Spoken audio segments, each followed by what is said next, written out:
A new animal shelter in Queens that opened just a couple of months ago is facing major issues just right out the gate.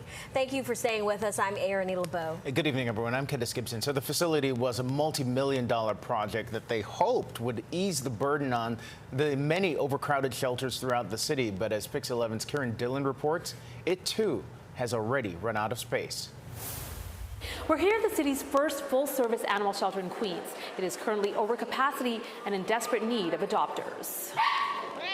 See it jumping right there? When 68-year-old Michael Washington first laid his eyes on Cookie the kitten, it was love at first sight. He was jumping around, whining and meowing. I said, okay, I want Cookie. Washington picked Cookie at the Paul A. Vallone Queens Animal Care Center in Widgewood. The 50,000 square foot facility first opened at the end of July to the tune of $75 million. The shelter has enough space for its cats, rabbits, and other animals. But since it's Adopt a Dog Month, it's hoping people will consider adopting a dog. The shelter only has space for 72, but currently houses 150. Adoptions are waning. So it's not like we're getting a lot more animals in. It's just they're staying longer. Katie Hansen is with Animal Care Centers of New York City, the nonprofit that runs all the city shelters. She says the overcrowding is partially because the agency's Brooklyn shelter shipped its animals to the Queens location when it closed for renovations.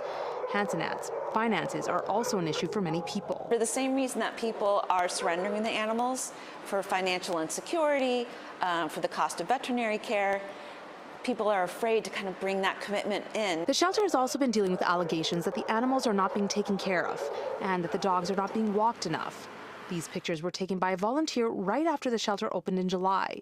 The ACC says any early issues that did exist have been dealt with. We're fully hired now. We weren't even fully hired. We had to be open.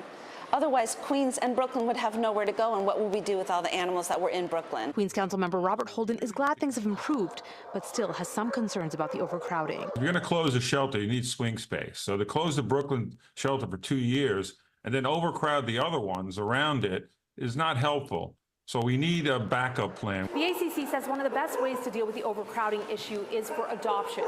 It is offering a trial 2-week period for anyone who isn't sure if they can commit. It is also offering temporary fostering. Reporting from Ridgewood, Queens, Karen Dillon, Pix 11 News.